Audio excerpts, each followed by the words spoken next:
प्रत्येक जीव को प्रकृति के वशीभूत होकर एक विशेष प्रकार का शरीर मिलता है और तदनुसार उसे एक विशेष मनोवैज्ञानिक यानी मानसिक तथा शारीरिक कार्य करना होता है। प्रकृति के 3 गुणों के अंतर्गत कार्य करने वाले मनुष्यों की 4 श्रेणियां हैं।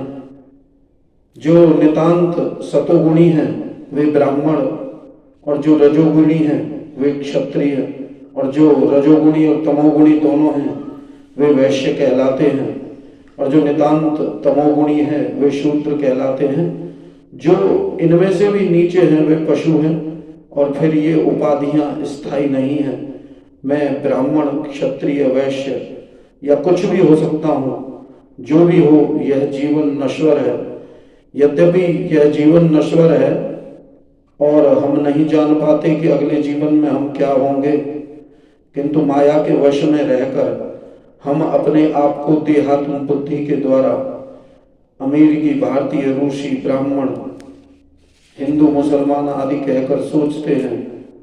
और यदि हम प्रकृति के गुणों में बंध जाते हैं तो हम उस भगवान को भूल जाते हैं जो इन गुणों के मूल में है। अतः भगवान का कहना है कि सारे जीव प्रकृति के इन गुणों द्वारा मोहित होकर यह नहीं समझ पाते कि इस संसार की पृष्ठभूमि में भगवान है। जीव कई प्रकार के हैं, यथा मनुष्य, देवता, पशु आदि। इनमें से हर एक प्रकृति के वश में है, और ये सभी दिव्य पुरुष भगवान को भूल चुके हैं। जो रजोगुणी तथा तमोगुणी हैं, यहां तक कि जो सतोगुणी भी हैं, वे भी परम सत्य के निर्विशेष ब्रह्म स्वरूप से आगे नहीं बढ़ पाते। ये सब भगवान के साक्षात स्वरूप के समक्ष संभ्रमित हो जाते हैं, जिनमें सारा सौंदर्य, ऐश्वर्य, ज्ञान, बल, यश तथा त्याग भरा है। जब सतोगुणी तक इस स्वरूप को नहीं समझ पाते तो उनसे क्या आशा की जाए जो रजोगुणी या तमोगुणी है। कृष्ण भावनामृत प्रकृति के 3 गुणों से परे है, और जो लोग निसंदेह कृष्ण भावनामृत में स्थित हैं वे ही वास्तव में मुक्त हैं। दैवी रोषा गुणमयी मम माया दुरत्यया मामेव ये प्रपद्यन्ते माया मेताम तरन्ति ते। श्रीमद् भागवत गीता अध्याय 7 श्लोक 14। प्रकृति के 3 गुणों वाली इस मेरी दैवी शक्ति को पार पाना कठिन है, किंतु जो मेरे शरणागत हो जाते हैं वे सरलता से इसे पार कर जाते हैं। भगवान श्री कृष्ण कहते हैं, तात्पर्य यह है भगवान की शक्तियां अनंत हैं और ये सारी शक्तियां दैवी हैं।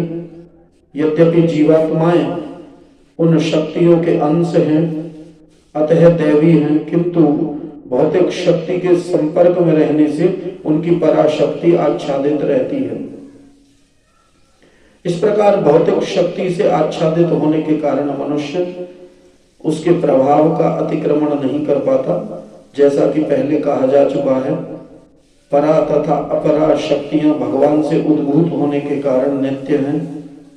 जीव भगवान की परा शक्ति से संबंधित होते हैं, किंतु अपरा शक्ति अर्थात पदार्थ के द्वारा दूषित होने से उनका मोह भी नित्य होता है। अतः बद्ध जीव नित्य बद्ध है। कोई भी उसके बद्ध होने की तिथि को नहीं बता सकता। फलस्वरूप प्रकृति के चंगुल से छूट पाना अत्यंत कठिन है, भले ही प्रकृति अपरा शक्ति क्यों न हो, क्योंकि भौतिक शक्ति परमेच्छा द्वारा संचालित होती है, जिसे लांग पाना जीव के लिए कठिन है। यहाँ पर अपरा भौतिक प्रकृति को दैवी प्रकृति कहा गया है, क्योंकि इसका संबंध दैवी है तथा इसका चालन दैवी इच्छा से होता है। दैवी इच्छा से संचालित होने के कारण भौतिक प्रकृति अपरा होते हुए भी दृश्य जगत के निर्माण तथा विनाश में महत्वपूर्ण भूमिका निभाती है। वेदों में इसकी पुष्टि इस प्रकार हुई है, मायां तु प्रकृतिं विद्यां मायनं तु महेश्वरम। यद्यपि माया मिथ्या या नश्वर है, किंतु माया की पृष्ठभूमि में परम जादूगर भगवान है, जो परम नियंता महेश्वर है। गुण का दूसरा अर्थ रस्सी यानी रज्जू है। इससे यह समझना चाहिए कि बद्ध जीव मोह रूपी रस्सी से जकड़ा हुआ है। यदि मनुष्य के हाथ पैर बांध दिए जाएं तो वह अपने को छुड़ा नहीं सकता। उसकी सहायता के लिए कोई ऐसा व्यक्ति चाहिए जो बंधा न हो।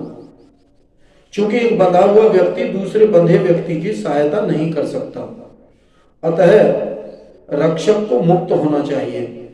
अतः केवल कृष्ण या उसके प्रामाणिक प्रतिनिधि गुरु ही बद्ध जीव को छुड़ा सकते हैं। बिना ऐसी उत्कृष्ट सहायता के भावबंधन से छुटकारा नहीं मिल सकता। भक्ति या कृष्ण भावनामृत इस प्रकार के छुटकारे में सहायक हो सकता है।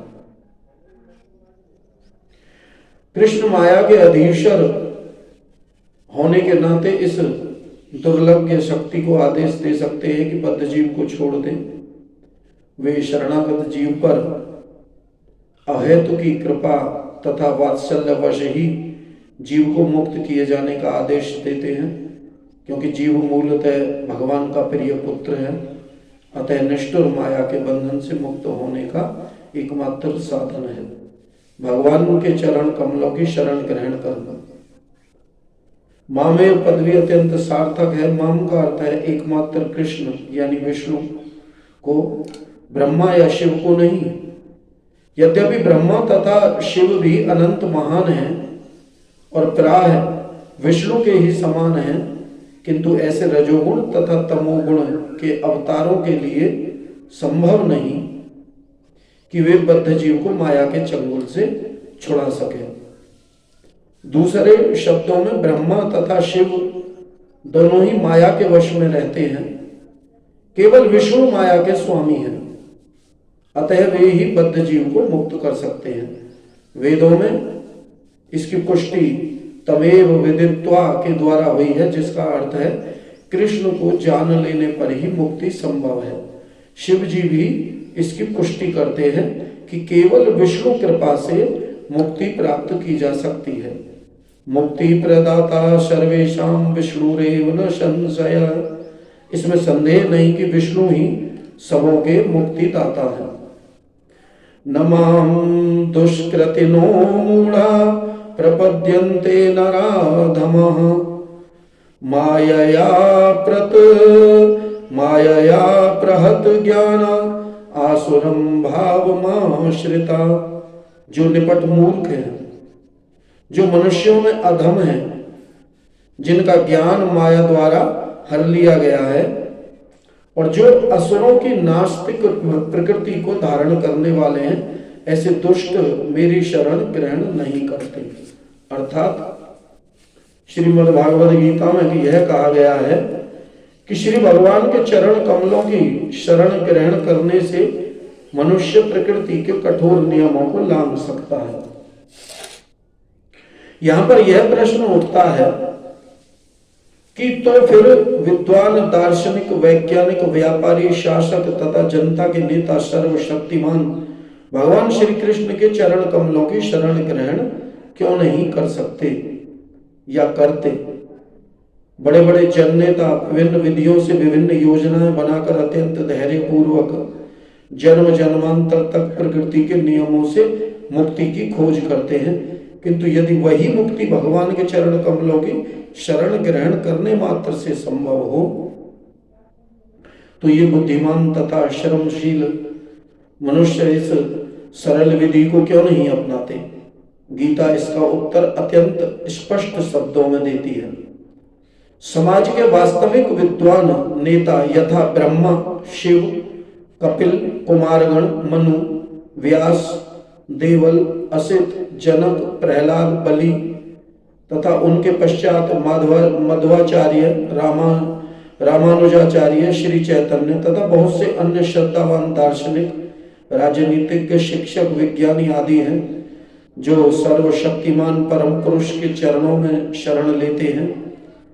किंतु जो लोग वास्तविक दार्शनिक, विज्ञानी, शिक्षक, प्रकाशक, प्रशासक आदि नहीं है, किंतु भौतिक लाभ के लिए ऐसा बनते हैं, वे परमेश्वर की योजना या पथ को स्वीकार नहीं करते। उन्हें ईश्वर का कोई ज्ञान नहीं होता। वे अपनी सांसारिक योजनाएं बनाते हैं और संसार की समस्याओं को हल करने के अपने व्यर्थ प्रयासों के द्वारा स्थिति को और जटिल बना लेते हैं। क्योंकि भौतिक शक्ति इतनी बलवती है, इसलिए वह नास्तिकों की अवैध योजनाओं का प्रतिरोध करती है और योजना आयोगों के ज्ञान को ध्वस्त कर देती है। नास्तिक योजना निर्माताओं को यहां पर दुष्कृतिनः कहा गया है, जिसका अर्थ है दुष्ट जन। कृति का अर्थ पुण्यात्मा होता है। नास्तिक योजना निर्माता कभी कभी अत्यंत बुद्धिमान और प्रभावशाली भी होता है, क्योंकि किसी भी विराट योजना के लिए, चाहे वह अच्छी हो या बुरी, बुद्धि की आवश्यकता होती है। लेकिन नास्तिक की बुद्धि का प्रयोग परमेश्वर की योजना का विरोध करने में होता है। इसलिए नास्तिक योजना निर्माता दुष्कृति कहलाता है, जिससे सूचित होता है कि उसकी बुद्धि तथा प्रयास उल्टी दिशा की ओर होते हैं। गीता में यह स्पष्ट कहा गया है कि भौतिक शक्ति परमेश्वर के पूर्ण निर्देशन में कार्य करती है। उसका कोई स्वतंत्र प्रभुत्व नहीं है। जिस प्रकार छाया पदार्थ का अनुसरण करती है, उसी प्रकार यह शक्ति भी कार्य करती है। तो भी यह भौतिक शक्ति अत्यंत प्रबल है।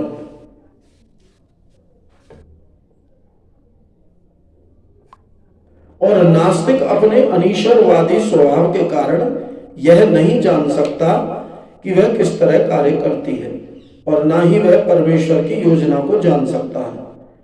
मोह तथा रजो एवं तमो गुणों में रहकर उसकी सारी योजनाएं उसी प्रकार ध्वस्त हो जाती हैं, जिस प्रकार भौतिक दृष्टि से विद्वान, वैज्ञानिक, दार्शनिक, शासक तथा शिक्षक होते हुए भी हिरण्यकश्यप तथा रावण की सारी योजनाएं ध्वस्त हो गई थी।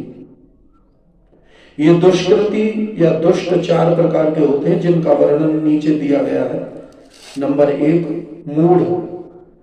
मूढ़ यानी वे जो कठिन श्रम करने वाले भारवाही पशुओं की भांति निपट मूर्ख होते हैं। वे अपने श्रम का लाभ स्वयं उठाना चाहते हैं, अतः वे भगवान को उसे अर्पित करना नहीं चाहते। भारवाही पशु का उपयुक्त उदाहरण गधा है। इस पशु से उसका स्वामी अत्यधिक कार्य लेता है और गधा यह नहीं जानता कि वह अहर्निश किसके लिए काम करता है। वह घास से पेट भरकर संतुष्ट रहता है और अपने स्वामी से मार खाने के भय से केवल कुछ घंटे सोता है और कभी कभी गधा कविता करता है और दर्शन बगाड़ता है, किंतु उसके रेंकने से लोगों की शांति भंग होती है। ऐसी ही दशा उन सकाम कर्मियों की है जो यह नहीं जानते कि वे किसके लिए कर्म करते हैं, और वे यह नहीं जानते कि कर्म यज्ञ के लिए है। ऐसे लोग जो अपने द्वारा उत्पन्न कर्मों के भार से दबे रहते हैं, प्राय यह कहते सुने जाते हैं कि उनके पास अवकाश कहां कि वे जीव की अमरता के विषय में सुने। ऐसे मूढ़ों के लिए नश्वर भौतिक लाभ ही जीवन का सब कुछ होता है। भले ही वे अपने श्रम फल के एक अंश का ही उपभोग कर सके। कभी कभी वे लाभ के लिए रात दिन नहीं सोते। भले ही उनके आमाशय में व्रण हो जाए या अपच हो जाए, वे बिना खाए ही संतुष्ट रहते हैं। वे माया में स्वामियों के लाभ हेतु अहर्निश काम में व्यस्त रहते हैं। अपने असली स्वामी से अनभिज्ञ रहकर ये मूर्ख कर्मी माया की सेवा में व्यर्थ ही अपना समय गवाते हैं।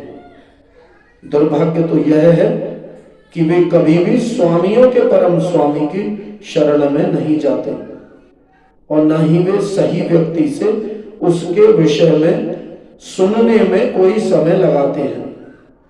जो सूकर विष्ठा खाता है वह चीनी तथा घी से बनी मिठाइयों की परवाह नहीं करता। उसी प्रकार मूर्ख कर्मी इस नश्वर जगत की इंद्रियों को सुख देने वाले समाचारों को निरंतर सुनता रहता है, किंतु संसार को गतिशील बनाने वाली शाश्वत जीवित शक्ति प्राण के विषय में सुनने में तनिक भी समय नहीं लगाता। दूसरे प्रकार के दुष्कृति नराधम अर्थात अधम व्यक्ति कहलाते हैं। नर का अर्थ है मनुष्य और अधम का अर्थ है सबसे नीच। 84 लाख जीव योनियों में से 4 लाख मानव योनियां हैं। इनमें से अनेक निम्न मानव योनियां हैं, जिनमें से अधिकांश असंस्कृत हैं। सभ्य मानव योनियां वे हैं जिनके पास सामाजिक, राजनीतिक तथा धार्मिक नियम हैं।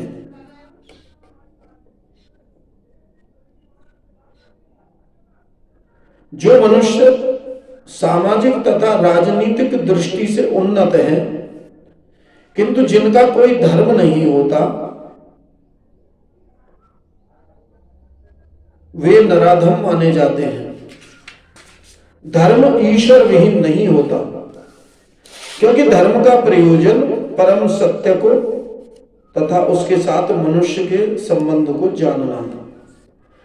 गीता में भगवान स्पष्टतः कहते हैं कि उनसे परे कोई भी नहीं, वे ही परम सत्य है।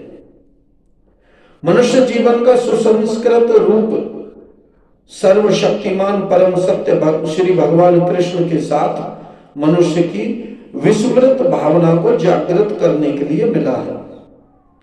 जो इस सुअवसर को हाथ से जाने देता है वही नराधम है।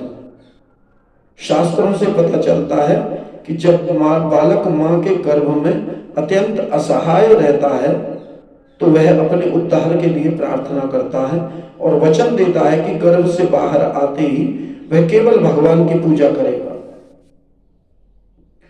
संकट के समय ईश्वर का स्मरण प्रत्येक जीव का स्वभाव है, क्योंकि वह ईश्वर के साथ सदा से संबंधित रहता है। किंतु उद्धार के बाद बालक जन्म पीड़ा को और उसी के साथ अपने उद्धारक को भी भूल जाता है, क्योंकि वह माया के वशीभूत हो जाता है। यह तो बालकों के अभिभावकों का कर्तव्य है कि उनमें सुप्त दिव्य भावनामृत को जागृत करें।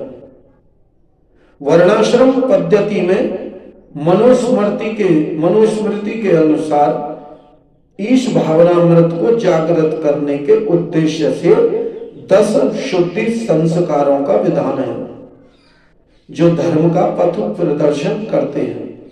किंतु अब विश्व के किसी भी भाग में किसी भी विधि का दृढ़ता पूर्वक पालन नहीं होता।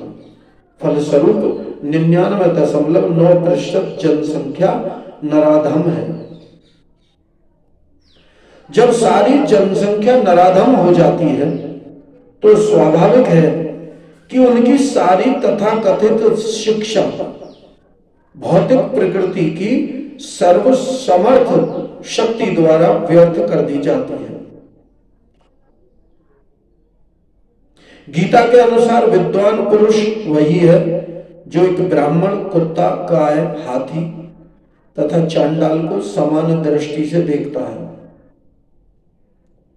असली भक्त की भी ऐसी ही दृष्टि होती है। गुरु रूप ईश्वर के अवतार श्री नित्यानंद प्रभु ने 2 भाइयों जगाई तथा माधाई नामक विशिष्ट नराधमों का उद्धार किया और यह दिखला दिया कि किस प्रकार शुद्ध भक्त नराधमों पर दया करता है। अतः जो नराधम भगवान द्वारा बहिष्कृत किया जाता है वह केवल भक्त की अनुकंपा से पुनः अपना आध्यात्मिक भावनामृत प्राप्त कर सकता है। श्री चैतन्य महाप्रभु ने भागवत धर्म का प्रवर्तन करते हुए संस्तुति की है कि लोग विनीत भाव से भगवान के संदेश को सुने कि लोग विनीत भाव से भगवान के संदेश को सुने। इस संदेश का सार भगवद गीता है। विनीत भाव से श्रवण करने मात्र से अधम मनुष्यों का उद्धार हो सकता है, किंतु दुर्भाग्यवश वे इस संदेश को सुनना तक नहीं चाहते। परमेश्वर की इच्छा के प्रति समर्पण करना तो दूर रहा, ये नराधम मनुष्य के प्रधान कर्तव्य की डटकर उपेक्षा करते हैं। नंबर 3, दुष्कृतियों की तीसरी श्रेणी माययापहृत ज्ञानः की है, अर्थात ऐसे व्यक्तियों की जिनका प्रकांड ज्ञान माया के प्रभाव से शून्य हो चुका है। ये अधिकांशतः बुद्धिमान व्यक्ति होते हैं, यथा महान दार्शनिक, कवि, साहित्यकार, वैज्ञानिक आदि, किंतु माया इन्हें भ्रांत कर देती है, जिसके कारण ये परमेश्वर की अवज्ञा करते हैं। इस समय मायया प्रहत ज्ञानः की बहुत बड़ी संख्या है, यहां तक कि वे भगवद गीता के विद्वानों के मध्य भी हैं। गीता में अत्यंत सीधी सरल भाषा में कहा गया है कि श्री कृष्ण ही भगवान हैं, न तो कोई उनके तुल्य है और न ही उनसे बड़ा। वे समस्त मनुष्यों के आदि पिता ब्रह्मा के भी पिता बताए गए हैं। वास्तव में वे ब्रह्मा के ही नहीं अपितु समस्त जीव योनियों के भी पिता हैं। वे निराकार ब्रह्म तथा परमात्मा के मूल हैं और जीवात्मा में स्थित परमात्मा उनका अंश है। वे सबके उत्स हैं और सबों को सलाह दी जाती है कि उनके चरण कमलों के शरणागत बने। इन सब कथनों के बावजूद ये मायया प्रत ज्ञान भगवान का उपहास करते हैं और उन्हें एक सामान्य मनुष्य मानते हैं। वे यह नहीं जानते कि भाग्यशाली मानव जीवन श्री भगवान के दिव्य शाश्वत स्वरूप के अनुरूप ही रचा गया है। गीता की ऐसी सारी अवैध व्याख्याएं जो मायया हृत ज्ञान वर्ग के लोगों द्वारा की गई हैं और परंपरा पद्धति से हटकर हैं, आध्यात्मिक जानकारी के पथ में रोड़े का कार्य करती है। मायाग्रस्त व्याख्याकार न तो स्वयं भगवान कृष्ण के चरणों की शरण में जाते हैं और न अन्यों को इस सिद्धांत का पालन करने के लिए शिक्षा देते हैं। दुष्कृतियों की चौथी श्रेणी आसुरम भावमाश्रितः अर्थात आसुरी सिद्धांत वालों की है। यह श्रेणी खुले रूप से नास्तिक होती है।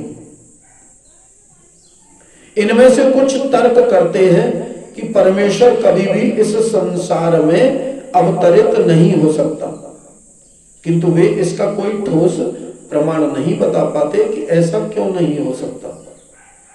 कुछ ऐसे हैं जो परमेश्वर को निर्विशेष रूप के अधीन मानते हैं, यद्यपि गीता में इसका उल्टा बताया गया है। नास्तिक श्री भगवान के द्वेषवश अपनी बुद्धि से कल्पित अनेक अवैध अवतारों को प्रस्तुत करते हैं। ऐसे लोग जिनके जीवन का एकमात्र उद्देश्य भगवान को नकारना है, श्री कृष्ण के चरण कमलों के कभी शरणागत नहीं हो सकते हैं। दक्षिण भारत के श्री यमुनाचार्य अलबंदरु ने कहा है, हे प्रभु, आप उन लोगों द्वारा नहीं जाने जाते जो नास्तिक सिद्धांतों में लगे हैं। भले ही आप विलक्षण गुण रूप तथा लीला से युक्त हैं, सभी शास्त्रों ने आपका विशुद्ध सत्वमय विग्रह प्रमाणित किया है तथा दैवी गुण संपन्न दिव्य ज्ञान के आचार्य भी आपको मानते हैं। एतएव नंबर 1 मूढ़, नंबर 2 नराधम, नंबर 3 मायापहृत ज्ञानी, अर्थात भ्रमित मनोधर्मी तथा नंबर 4 नास्तिक। ये 4 प्रकार के दुष्कृति कभी भी भगवान के श्री चरण कमलों की शरण में नहीं जाते, भले ही सारे शास्त्र तथा आचार्य ऐसा उपदेश क्यों न देते रहे।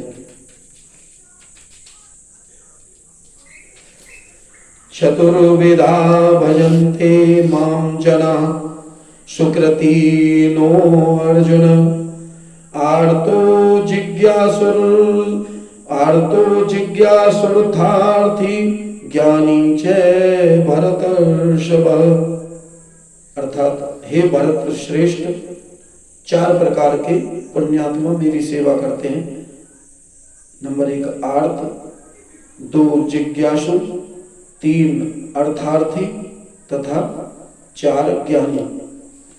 तात्पर्य यह है, दुष्कृति के सर्वथा विपरीत ऐसे लोग हैं जो शास्त्रीय विधि विधानों का दृढ़ता से पालन करते हैं और ये सुकृतिनः कहलाते हैं। अर्थात ये वे लोग हैं जो शास्त्रीय विधि विधानों, नैतिक तथा सामाजिक नियमों को मानते हैं और परमेश्वर के प्रति न्यूनाधिक भक्ति करते हैं। इन लोगों की 4 श्रेणियां हैं। वे जो पीड़ित हैं, वे जिन्हें धन की आवश्यकता है और वे जिन्हें जिज्ञासा है और वे जिन्हें परम सत्य का ज्ञान है। ये सारे लोग विभिन्न परिस्थितियों में परमेश्वर की भक्ति करते रहते हैं। ये शुद्ध भक्त नहीं है, क्योंकि ये भक्ति के बदले कुछ महत्वाकांक्षाओं की पूर्ति करना चाहते हैं। शुद्ध भक्ति निष्काम होती है और उसमें किसी लाभ की आकांक्षा नहीं रहती। भक्ति रसामृत सिंधु में शुद्ध भक्ति की परिभाषा इस प्रकार की गई है। अन्याभिलाषिता शून्यम ज्ञान कर्माद्यनाव्रतम आनुकूल्येन कृष्णानुशीलम भक्तिरुत्तमा। मनुष्य को चाहिए कि परमेश्वर कृष्ण की दिव्य प्रेमा भक्ति किसी सकाम कर्म अथवा मनोधर्म द्वारा भौतिक लाभ की इच्छा से रहित होकर करे। यही शुद्ध भक्ति कहलाती है। जब ये 4 प्रकार के लोग परमेश्वर के पास भक्ति के लिए आते हैं और शुद्ध भक्त की संगति से पूर्णतया शुद्ध हो जाते हैं, तो भी ये शुद्ध भक्त हो जाते हैं। तो ये भी शुद्ध भक्त हो जाते हैं। यहाँ तक दुष्टों दुष्कृतियों का प्रश्न है, उनके लिए भक्ति दुर्गम है, क्योंकि उनका जीवन स्वार्थपूर्ण, अनियमित तथा निरुद्देश्य होता है। किंतु इनमें से भी कुछ लोग शुद्ध भक्त के संपर्क में आने पर शुद्ध भक्त बन जाते हैं। जो लोग सदैव सकाम कर्मों में व्यस्त रहते हैं, वे संकट के समय भगवान के पास आते हैं और तब वे शुद्ध भक्तों की संगति करते हैं और विपत्ति में भगवान के भक्त बन जाते हैं। जो बिल्कुल हताश हैं, वे भी कभी कभी शुद्ध भक्तों की संगति करने आते हैं और ईश्वर के विषय में जानने की जिज्ञासा करते हैं। इसी प्रकार शुष्क चिंतक जब ज्ञान के प्रत्येक क्षेत्र से हताश हो जाते हैं, तो वे भी कभी कभी ईश्वर को जानना चाहते हैं और वे भगवान की भक्ति करने आते हैं। इस प्रकार ये निराकार ब्रह्म तथा अंतर्यामी परमात्मा के ज्ञान को पार कर जाते हैं और भगवत कृपा से या उनके शुद्ध भक्ति की कृपा से उन्हें साकार भगवान का बोध हो जाता है। कुल मिलाकर जब आर्त, जिज्ञासु, ज्ञानी तथा धन की इच्छा रखने वाले समस्त भौतिक इच्छाओं से मुक्त हो जाते हैं और जब वे यह भली भांति समझ जाते हैं कि भौतिक आसक्ति से आध्यात्मिक उन्नति का कोई सरोकार नहीं है, तो वे शुद्ध भक्त बन जाते हैं। जब तक ऐसी शुद्ध अवस्था प्राप्त नहीं हो लेती, तब तक भगवान की दिव्य सेवा में लगे भक्त सकाम कर्मों में या संसारी ज्ञान की खोज में अनुरक्त रहते हैं। अतः शुद्ध भक्ति की अवस्था तक पहुँचने के लिए मनुष्य को इन सबों को लांघना होता है।